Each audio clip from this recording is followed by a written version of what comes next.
আসসালামু আলাইকুম প্রিয় শিক্ষার্থীরা, আজকে আমি তোমাদের সঙ্গে পঞ্চম শ্রেণীর বাংলা বইয়ের বীরের রক্তে স্বাধীন এদেশ গল্প নিয়ে আলোচনা করব। প্রথমেই তোমরা বীরের রক্তে স্বাধীন এদেশ গল্পটি রিডিং পড়ে নেবে বই থেকে। এখানে দেখো 1 নম্বরে শব্দগুলো পাঠ থেকে খুঁজে বের করি, অর্থ বলি। এখানে কিছু শব্দ দেওয়া আছে যার অর্থ আমাদের বের করতে হবে। টহল, টহল অর্থ হচ্ছে পাহারা দেওয়া, আসন্ন, নিকট, অবধারিত, নির্ধারিত। রক্তস্রোত, রক্তে ভেসে যাওয়া। রঞ্জিত, রক্ত দিয়ে লাল হয়ে আছে এমন। শায়িত, শুয়ে আছে এমন। এরপর হচ্ছে এখানে কিছু শূন্যস্থান দেওয়া আছে। ল্যান্সনায়েক নূর মোহাম্মদ শেখের দলে ছিলেন অসীম সাহসী মুক্তিযোদ্ধা নান্নু মিয়া। খ, নিজের জীবনকে তুচ্ছ করে নূর মোহাম্মদ শেখ সেদিন এভাবেই রক্ষা করেছিলেন মুক্তিযোদ্ধাদের জীবন। ল্যান্সনায়েক মুন্সি আব্দুর রউফ 1943 সালের 8ই মে ফরিদপুর জেলার বোয়ালমারী থানার সালামতপুর গ্রামে জন্মগ্রহণ করেন। ঘ, এই যুদ্ধে জয়ী বাহিনী হিসেবে মুক্তিযোদ্ধারা বয়ে এনেছেন অসীম গৌরব। এরপরে দেখো কিছু প্রশ্ন দেওয়া আছে, প্রশ্নের উত্তরগুলো চলো আমরা বের করি। 1 নাম্বার, নূর মোহাম্মদ শেখ কীভাবে নিজের জীবন তুচ্ছ করে মুক্তিযোদ্ধাদের জীবন বাঁচিয়েছিলেন?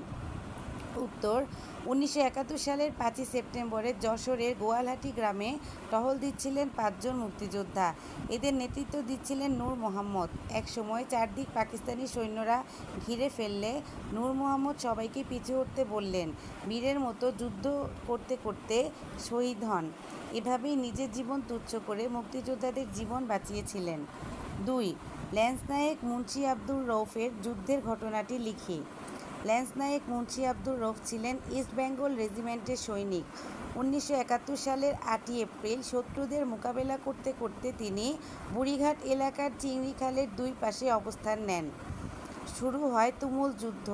অসাধারণ কৌশলে যুদ্ধ করার মাধ্যমে অন্য মুক্তিযোদ্ধার জীবন বাঁচিয়ে দেন। একটি গোলা এসে পড়ল তার উপর। শহীদ হন মুক্তিযোদ্ধা মুন্সি আব্দুর রউফ।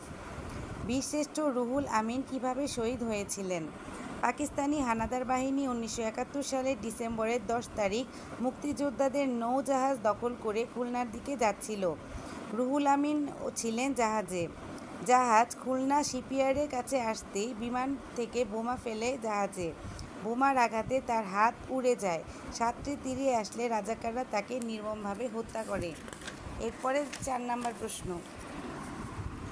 পাঠ থেকে মুক্তিযুদ্ধের সময় বীরযোদ্ধা সম্পর্কে যা জেনেছি তা নিজের ভাষায় লেখো।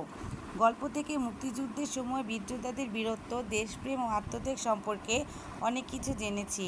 বীরশ্রেষ্ঠ নূর মোহাম্মদ শেখ, বীরশ্রেষ্ঠ মোহাম্মদ রুহুল আমিন, বীরশ্রেষ্ঠ মুন্সি আব্দুর রউফ দেশকে ভালোবেসে জীবন দিয়েছেন। আমরা তাদের নিয়ে গর্বিত।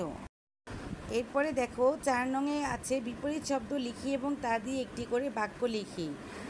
দুরন্ত, শান্ত, শান্ত ছেলেটি শুধু পড়তে ভালোবাসে। অসীম, সসীম, লেখাপড়ার প্রতি তার মনোযোগ অসীম। সুনাম, দুর্নাম, ভালো ছেলেদের সবাই সুনাম করে। বীর, ভীতু, ভীতু লোককে কেউ পছন্দ করে না। জয়, পরাজয়, রহিম প্রতিযোগিতায় জয়ী হয়েছে। জীবন, মরণ, পানির অপর নাম জীবন। এরপরে দেখো 6 নম্বরে সঠিক উত্তরটিতে টিক দেই। বাবা মারা যাওয়ার পর নূর মোহাম্মদ শেখ কিসে যোগ দিলেন? উত্তর হচ্ছে ইস্ট পাকিস্তান রাইফেলসে। খ, মুন্সি আব্দুর রউফ মারা গিয়েছিলেন গোলার আঘাতে। মুক্তিযোদ্ধাদের আক্রমণে পাকিস্তানিদের কয়টি স্পিডবোট ডুবে গিয়েছিল? 7টি। 7 নম্বর, আমাদের জাতীয় দিবসগুলোর পাশে তারিখবাচক শব্দ লিখি।